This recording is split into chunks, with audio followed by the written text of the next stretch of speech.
Hello students, आज मैं आपसे डिस्कस करने वाला हूँ इंडिया सिंस इंडिपेंडेंस 1947 टू 1919 का जो 1990 जो आपका कोर्स है 442 उसके ऊपर बहुत सारे स्टूडेंट्स कमेंट्स कर रहे थे। इसमें ऑप्शन रहता है 442 और 443। तो जो इक्ड्यूल के स्टूडेंट्स है, क्योंकि रेगुलर में तो हमने पिछली बार जो है वो यही ऑप्शन दिया था 443 का, लेकिन जो प्राइवेट और इक्ड्यूल के जो स्टूडेंट्स हैं उन्होंने हो सकता है 442 इंडिया सिंस इंडिपेंडेंस ये वाला कोर्स फिलअप किया हो अपने एग्जामिनेशन फॉर्म में। तो इसके ऊपर हम बात करेंगे। मेरे पास प्रीवियस ईयर का क्वेश्चन पेपर भी है, थर्ड सेमेस्टर का ही है, क्योंकि थर्ड सेमेस्टर में भी ये आपका कोर्स था कंटेम्प्रेरी इंडिया करके 1947 टू 1990 तक था।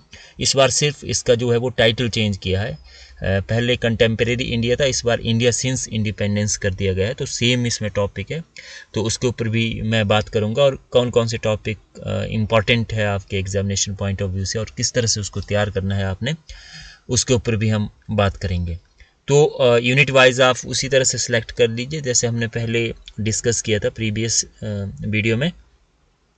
तो इसमें पहला जो टॉपिक है आपका रिहेबिलिटेशन आफ्टर पार्टीशन 1947 के बाद आपका, क्योंकि कोर्स स्टार्ट होता है, तो इसमें सबसे पहला जो टॉपिक आएगा आपका वो आएगा रिफ्यूजी प्रॉब्लम क्या थी, है ना। जब पार्टीशन हुआ इंडिया का तो उसमें जो रिफ्यूजीज थे उसकी क्या प्रॉब्लम्स रही, और दूसरी प्रॉब्लम थी integration of the princely state. जो राजा थे, छोटे मोटे जो राजा थे, प्रिंसली स्टेट्स जो थे, उसका जो है वो भारतीय संघ में किस तरह से विलय किया गया, है ना। विलय जो समझौता किया गया, और उसमें जैसे कश्मीर था, जूनागढ़ था और हैदराबाद था, उसकी क्या समस्या थी, उन्होंने अपने आप को इंडिया में क्यों मर्ज नहीं किया, और बाद में जो है जो हमारे वल्लभ भाई पटेल थे उन्होंने किस तरह से जो इंडियन स्टेट्स थी उसको इंडियन जो भारतीय संघ था उसमें मर्ज किया, है ना। तो रिफ्यूजी और रिहेबिलिटेशन प्रॉब्लम जो है आफ्टर पार्टीशन जो भी प्रॉब्लम्स आई वो सारे के सारे इस टॉपिक में कवर अप होती है, तो इसको आप अच्छे से तैयार कर लीजिए। और दूसरा जो है the making of the constitutions and establishment of Republic. दूसरा जो काम किया गया वो है भारतीय संविधान का निर्माण किस तरह से हुआ, है ना। तो उसमें जो संविधान सभा का निर्माण किया गया था 1946 में, उसने किस तरह से संविधान बनाया, उसमें कौन कौन सी कमेटीज़ बनी थी, और जो भारतीय संविधान है उसकी विशेषताएं क्या है ना। तो पूरा संविधान का मतलब आप सिर्फ ये नहीं आ सकता कि विशेषताएं क्या है, इसमें पूरा आपका संविधान बना कैसे, उसमें कैसे कैसे कौन कौन सी समिति थी, उनके क्या क्या कार्य थे, कैसे कैसे डिबेट और डिस्कशन हुआ, कितना उसमें समय लगा, और फाइनली जब हमारा कॉन्स्टिट्यूशन बना तो उसकी जो फीचर्स थे, उसकी जो विशेषताएं थी वो क्या थी, और किस तरह से हमारा जो भारत था वो एक रिपब्लिक बना, गणराज्य बना। तो ये इसमें ये इजी है दूसरा जो टॉपिक है। तो दो टॉपिक आप अच्छे से इसको कर लीजिए, पहला और दूसरा। तीसरा जो टॉपिक है उसमें आपको शॉर्ट क्वेश्चन आ सकता है, ये पहले भी था एमए में, कोर्स जो है जो पुराना कोर्स था उसमें भी था। तो उसमें आता है स्ट्रक्चर ऑफ गवर्नेंस, है ना, जिसमें कि नौकरशाही आ गई, आपकी ब्यूरोक्रेसी क्या है, शॉर्ट क्वेश्चन आपको आ सकता है। पुलिस की क्या फंक्शनिंग है, ड्यूरिंग कॉलोनियल पीरियड किस तरह से पुलिस की व्यवस्था की गई, है ना, आधुनिक पुलिस का निर्माण किस तरह से किया गया, और जो जुडिशरी सिस्टम है हमारा इंडिया का वो क्या है, ब्रिटिश पीरियड में क्या था, वहाँ से आपने इसको स्टार्ट करना है। और टिल आफ्टर इंडिपेंडेंस जो है जो हमारा संविधान बना उसमें जो है वो एक जो जुडिशरी थी, जो न्यायपालिका थी, उसकी किस तरह से व्यवस्था की गई, और नौकरशाही का जो स्ट्रक्चर था जो ब्रिटिश पीरियड से ही आप इसको स्टार्ट करेंगे कि उस वक्त की जो नौकरशाही थी वो कैसी थी, और आफ्टर इंडिपेंडेंस जैसे संघ लोक सेवा आयोग या प्रांतीय लोक सेवा आयोग की नियुक्ति की गई, उनके द्वारा किस तरह से जो है वो एक जो ब्यूरोक्रेसी का जो सेटअप है, लाल फीताशाही, और उसका जो काम करने का जो फंक्शनिंग है ना, जो हमारी कार्यपालिका जिसको हम बोलते हैं, वो किस तरह से कार्य करती है। तो इसमें से आपका ये शॉर्ट क्वेश्चंस के लिए तैयार कर लीजिए थर्ड टॉपिक, और दो टॉपिक आप अच्छे से तैयार कर लीजिए, इसके क्वेश्चन पेपर को भी हम देखेंगे। दूसरा जो यूनिट है वहाँ से सीधा पहला क्वेश्चन आपका बनता है national integration, integration of princely state, reorganization of the Indian state. तो ये यहाँ से आपका जो फर्स्ट टॉपिक है उसका भी ये जो लास्ट वाला जो है इंटीग्रेशन ऑफ प्रिंसली स्टेट, ये भी यहाँ पे कवर अप हो जाएगा, लेकिन यहाँ पे डिटेल्स दिया गया है कि राष्ट्रीय जो एकीकरण था वो किस तरह से हुआ, और जो प्रिंसली स्टेट्स थे हमारे उसका इंटीग्रेशंस और उसको रीऑर्गेनाइज किस तरह से किया गया। और इसी में आता है लिंग्विस्टिक रीऑर्गेनाइजेशन, भाषाई आधार पर जो है वो राज्य का निर्माण किस तरह से हुआ। तो सबसे पहला जो लिंग्विस्टिक मूवमेंट चला वो चला आंध्र प्रदेश में 1953 में, और उसके बाद अलग अलग जो इंडिया के पार्ट थे उसमें भाषा के आधार पर राज्यों के निर्माण की जो बात थी वो उठने लगी, और फिर जो है वो अलग अलग जो स्टेट्स थे भाषा के आधार पर जो है उसको रीऑर्गेनाइज किया गया, उसके स्ट्रक्चर को, है ना। तो ये भाषाई आधार पर राज्य का निर्माण और इसकी डिमांड क्या थी, इस पे क्वेश्चन से आपको आ जाएगा। तो ये तीनों के तीनों जो टॉपिक है, अगर आपको ये दो टॉपिक जो है पहला और दूसरा ये टफ लगता है तो तीसरा जो टॉपिक है, दूसरा आप अगर छोड़ना चाहें तो छोड़ सकते हैं। तीसरा जो foreign policy and making of non aligned movement after independence 1947 के बाद जो नेहरू इरा था, खासकर जवाहरलाल नेहरू का जो पीरियड था, उसमें जो हमारी जो विदेश नीति थी वो क्या थी, किस तरह की विदेश नीति जवाहरलाल नेहरू के द्वारा अपनाई गई, है ना। उसमें अलग अलग जो कंट्रीज़ थी, चाइना के साथ किस तरह के रिलेशन रहे, इंडो चाइना वॉर हुआ, पाकिस्तान के साथ किस तरह से हमारे रिलेशन रहे, और इसमें से आफ्टर इंडिपेंडेंस मेन जो था वो था नॉन अलाइंड मूवमेंट, है ना। गुट निरपेक्ष आंदोलन क्या था, इसकी क्या विशेषताएं थी, इसको क्यों शुरू किया गया। तो यहाँ पे क्वेश्चन आपका बन जाता है गुट निरपेक्ष आंदोलन क्या था और इसको क्यों शुरू किया गया, है ना। तो इसके बारे में आपने पढ़ा हुआ है। तो ये सारा का सारा जो है अदर कंट्री, अमेरिका के साथ रिलेशंस भी इसमें आ जाएंगे, अदर कंट्री के साथ, रशिया के साथ हमारे किस तरह के रिलेशंस थे, क्योंकि फॉरेन पॉलिसी है तो इसमें सारी की सारी जो कंट्री थी उस वक्त की उसके साथ नेहरू के किस तरह के रिलेशंस जो है वो उसमें रहे, और नॉन अलाइंड मूवमेंट का एक क्वेश्चन इसमें बनता है ना। तो पहला और तीसरा कर लीजिए, या पहला और दूसरा अच्छे से कर लीजिए, और तीसरे में नॉन अलाइंड मूवमेंट का जो है वो पढ़ लीजिए। अगर आपने दूसरी कंट्रीज़ के साथ किस तरह के रिलेशंस थे वो थोड़ा सा कॉम्प्लिकेटेड हो जाता है, उसको अगर छोड़ना चाहे तो छोड़ सकते हैं, है ना। नॉन अलाइंड मूवमेंट आपने अच्छे से कर लेना है। यूनिट थर्ड करते हैं, तो इसमें party and politics, Indian national Congress, party और पॉलिटिक्स। आफ्टर इंडिपेंडेंस जो पार्टीज बनी हमारी उसमें मेन आता है Indian national Congress after independence. General election किस तरह से हुए, अदर नेशनल पार्टीज थी जिसमें लेफ्ट था, राइट विंग था, है ना, और मेजर रीजनल पार्टी जो क्षेत्रीय जो दल थे, जो छोटी छोटी पार्टी थी, जैसे तेलुगु देशम है या साउथ इंडिया में बहुत सारी पार्टीज़ है, या जो अलग अलग जो रीजनल पार्टीज़ बनी इंडिया में आफ्टर इंडिपेंडेंस, उसका क्या स्ट्रक्चर था, उसकी क्या ज़रूरत पड़ी, क्यों इसको बनाया गया, है ना। तो क्षेत्रीय पार्टियाँ उसका है ना, उसका क्या रोल है इंडियन डेमोक्रेसी में, और मेन आपका इंडियन नेशनल कांग्रेस पे क्वेश्चन आ जाता है, या लेफ्ट जो पार्टी है मार्क्सवादी पार्टी है या दूसरी जो है उस पर क्वेश्चन आ जाता है। तो ये भी काफ़ी बड़ा टॉपिक है, ये बहुत, है ना, इसमें बहुत सारी पार्टीज आएंगी।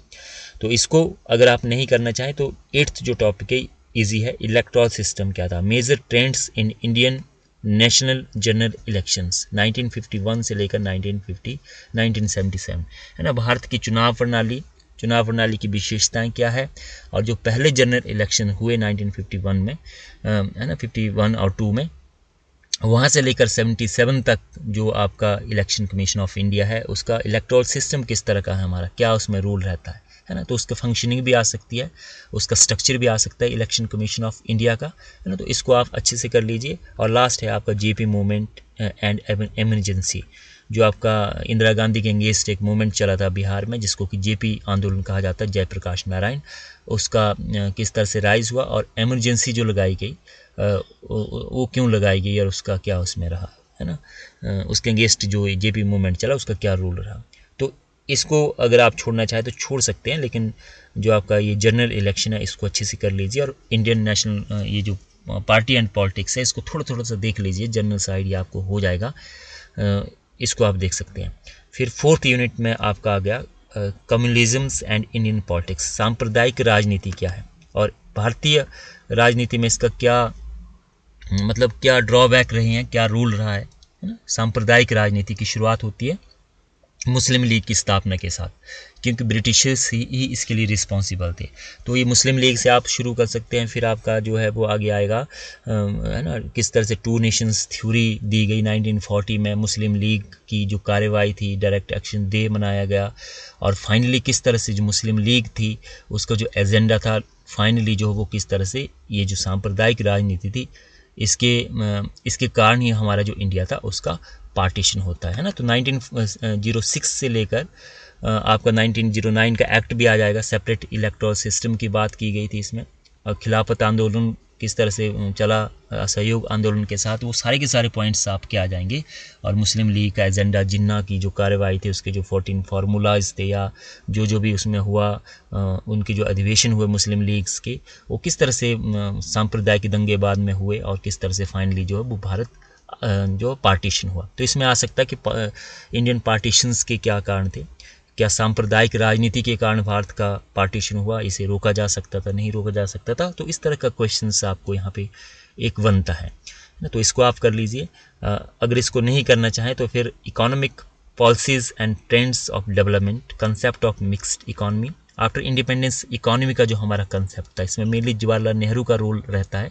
तो मिक्स्ड इकोनॉमी जो हमारी अर्थव्यवस्था है वो क्या है, मिली जुली अर्थव्यवस्था, उसमें समाजवादी भी है और पब्लिक सेक्टर भी है और प्राइवेट सेक्टर भी है, जिसको कि मिक्स्ड इकोनॉमी कहा जाता है ना। तो इसका कंसेप्ट कैसे आया, 5 ईयर प्लान का जो कंसेप्ट आया हमारा, रशिया से हमने उसको लिया। उसका प्रोसेस ऑफ प्लानिंग, किस तरह से प्लानिंग की गई, पहले 5 ईयर प्लान में क्या किसके ऊपर स्ट्रेस किया गया, दूसरे 5 ईयर प्लान में किसके ऊपर स्ट्रेस किया गया, है ना। तो ये सारी की सारी चीज़ें आएंगी। Trends in economic development through 5 year plan, है ना। Policy and process of the nationalism, जो राष्ट्रीयकरण किया गया, बैंकों का राष्ट्रीयकरण किया गया जैसे इंदिरा गांधी जी के द्वारा। तो इस तरह से आपका ये इकोनॉमी के ऊपर पूरा का पूरा ये है ना। इसमें पूछ सकते हैं कि मिश्रित अर्थव्यवस्था क्या है, उसका कंसेप्ट क्या है। और फिर लास्ट जो है Indian foreign policy, major trends, war with China and Pakistan. तो ये जो जब आप इसको यहाँ पे पढ़ रहे हैं 6 टॉपिक में, तो आपका 12 टॉपिक को अलग से पढ़ने की आपको ज़रूरत नहीं है, 6 से ही आपका ये कवर अप हो जाएगा। इंडो चाइना वॉर आ जाएगा और इंडो पाकिस्तान वॉर जो है वो इसमें आ जाएगा। लेकिन 2 जो टॉपिक है आपके, एक जो सांप्रदायिक राजनीति और एक इकोनॉमिक ट्रेंड्स, इसको अच्छे से कर लीजिए। बीच में से क्वेश्चंस उठा सकते हैं थोड़ा घुमा फिरा के, लेकिन आपने जो है वो पूरा का पूरा जो आपने पढ़ा होगा इकोनॉमिक पॉलिसीज़, है ना, उसके ऊपर आता है। तो जो मेन जो पूछा गया है आपसे, उसके ऊपर आपने ज़्यादा फोकस करना और बैकग्राउंड से क्वेश्चंस जो है वो शुरू करना है, जिससे कि आपका क्वेश्चन जो 6-7 पेज का मैक्सिमम जो वो उसमें बन जाता है। अब हम ये क्वेश्चन पेपर मैं उठा रहा हूँ, MA 3rd सेमेस्टर का है। कंटेम्प्रेरी इंडिया था, लेकिन इसमें कोई नहीं है, बस इसमें सिर्फ ये नाम चेंज हुआ है, इंडिया सिंस इंडिपेंडेंस। बाकी आपका सेम है, कंटेंट भी सेम है और ये क्वेश्चन पेपर भी सेम है। 3rd सेमेस्टर में होता था ये पहले कोर्स। तो इसमें जैसे पूछा गया कि रियासतों के एकीकरण पर आलोचनात्मक टिप्पणी कीजिए। तो पहला ही टॉपिक आ गया वो कि रियासतों का एकीकरण किस तरह से हुआ। इस बार हो सकता है आपको आ सकता है कि रिफ्यूजी प्रॉब्लम्स क्या थी भारत ने, है ना, शरणार्थियों की समस्या क्या थी, भारत ने उसको जो है वो किस तरह से शॉर्ट आउट किया, है ना। तो ये आ सकता है। फिर है भारतीय संविधान के निर्माण के दौरान सामना की जाने वाली प्रमुख समस्या क्या थी, है ना। तो मेजर प्रॉब्लम्स क्या थी face during the making of Indian constitution, जो संविधान सभा थी उसके सामने क्या क्या समस्याएं थी, उनको किस तरह से शॉर्ट आउट किया गया। इस बार हो सकता है कि भारतीय संविधान की विशेषताएं आ सकती है ना। तो इस तरह से आप इसको कर सकते हैं। अब सेक्शन बी पे हम चलते हैं। तो यहाँ पे जैसे उसमें जो आपका सिलेबस है उसमें पहला ही टॉपिक आता है, दूसरा कि लिंग्विस्टिक प्रॉब्लम क्या है ना, भाषाई आधार पर राज्यों का पुनर्गठन, है ना, भाषाई पुनर्गठन के लाभ और नुकसान क्या है। तो इस बार आपको इस तरह से घुमा के आ सकता है कि भाषाई आधार पर भारत में जो है वो राज्यों का पुनर्गठन किस तरह से हुआ, है ना, उसके नुकसान क्या हुए, या भाषाई आंदोलन भारत में क्या था, उसके आधार पर राज्यों का निर्माण किस तरह से हो। तो इस तरह से आपके क्वेश्चन पूछ सकते हैं। अब क्वेश्चन 4 जो है वो फॉरेन पॉलिसी से पूछा कि भारतीय विदेश नीति की मुख्य विशेषताओं का परीक्षण कीजिए, examine the main aims of the Indian foreign policy. तो इस बार पूछ सकता है कि किसी कंट्री के साथ रिलेशन पूछ सकते हैं, नॉन अलाइंड मूवमेंट पूछ सकते हैं, इस बार इसको आप तैयार कर सकते हैं। तो इस तरह से क्वेश्चन आपके बनेंगे। सेक्शन सी पे चलें तो भारत में क्षेत्रीय दलों के विकास का वर्णन कीजिए, रीजनल पार्टी क्या थी, है ना। तो इस बार नेशनल पार्टी आ सकती है कि इंडियन नेशनल कांग्रेस, या जो राष्ट्रीय दल है उसकी क्या विशेषताएं हैं, क्या राष्ट्रीय दल जो है वो देश के लिए अच्छा है या क्षेत्रीय दल अच्छे हैं। तो इस तरह से घुमा के क्वेश्चन पूछ सकते हैं। तो क्षेत्रीय दल पूछे, इस बार नेशनल पार्टी आपको कोई आ सकती है। 6th इलेक्टोरल सिस्टम से पूछ लिया गया है, भारत की चुनाव प्रणाली के बारे में आप क्या समझते हैं, है ना। तो इस बार आपको हो सकता है कि चुनाव आयोग के बारे में पूछ ले, है ना, कि इंडियन जो हमारा जो चुनाव आयोग था, क्योंकि पेपर अगर अभी डाल रहा होगा कोई पेपर डालने वाला, तो क्योंकि अभी रिसेंटली हमारे चुनाव हुए तो उसके ऊपर डाल सकते हैं कि चुनाव आयोग की फंक्शनिंग क्या है, किस तरह से चुनाव करवाए जाते हैं भारत में, है ना, उसके कार्य और उसके फंक्शनिंग की बात कर सकते हैं, है ना। तो यहाँ पे भारत की चुनाव प्रणाली से आप क्या समझते हैं, इसकी विशेषताएं पूछी गई है। अब सेक्शन डी पे चलते हैं। तो यहाँ पे भारतीय राजनीति में सांप्रदायिकता से उत्पन्न चुनौतियाँ क्या है, what are the challenges posed by the communalism in Indian politics. सांप्रदायिक राजनीति से क्या चुनौतियाँ हैं। तो इस बार हो सकता है भारत पाकिस्तान का पार्टीशंस, है ना, किस तरह से सांप्रदायिकता से उत्पन्न समस्याओं के कारण जो वो भारत और पाकिस्तान का पार्टीशन हुआ, इस तरह से क्वेश्चन आपको आ सकता है। या उसमें जो है मुस्लिम लीग के ऊपर भी पूछ सकते हैं, और भारत में सांप्रदायिक चुनाव प्रणाली की सांप्रदायिकता की शुरुआत किस तरह से हुई उसके ऊपर भी पूछ सकते हैं। यहाँ पे पंचवर्षीय योजनाओं के माध्यम से भारत के आर्थिक विकास की प्रमुख प्रवृत्तियों की विवेचना कीजिए, है ना। 5 ईयर प्लान आपसे पूछ लिए गए। इस बार हो सकता है मिक्स्ड इकोनॉमी का कंसेप्ट आपसे पूछ ले। तो इस तरह से क्वेश्चंस जो है वो आपके आ सकते हैं। यहाँ से जस्ट आप आइडिया ले सकते हैं। तो यहाँ पे आपके शॉर्ट क्वेश्चंस में शरणार्थियों की समस्याओं पर टिप्पणी लिखिए। यहाँ पे बड़ा भी आया हुआ है और शॉर्ट भी आया हुआ। गणतंत्र की स्थापना पर प्रकाश डालिए। शासन की संरचना का परीक्षण कीजिए। रियासतों का एकीकरण। पंचशील के बारे में आप क्या समझते हैं। तो ये भी नेहरू की जो पॉलिसी थी उसी में ही था। इंडो चाइना के साथ जो रिलेशंस थे उसमें पंचशील भी आता था। वामपंथी दलों के विकास की विवेचना कीजिए। भारत के आम चुनावों के बदलते स्वरूपों का परीक्षण कीजिए। ये हो सकता है इस बार बड़ा क्वेश्चन इस टाइप का आ जाए। आपातकाल के तत्कालीन कारणों के बारे में लिखिए, है ना, जो 1977 में इमरजेंसी लगी थी। राष्ट्रवाद की प्रक्रिया पर प्रकाश डालिए और पहले भारत पाकिस्तान युद्ध की विवेचना कीजिए। तो इस तरह से क्वेश्चंस जो है वो शॉर्ट क्वेश्चन जो 6 है इसमें आपने जो है इसको पूरे के पूरे करना है, क्योंकि इसमें आपके फुल मार्क्स जो है वो इसमें रहते हैं। तो आई होप इससे आपको हेल्प मिली होगी। कोई आपकी क्वेरी कोई समस्या हो तो आप मुझे लिख सकते हैं। Thank you so much.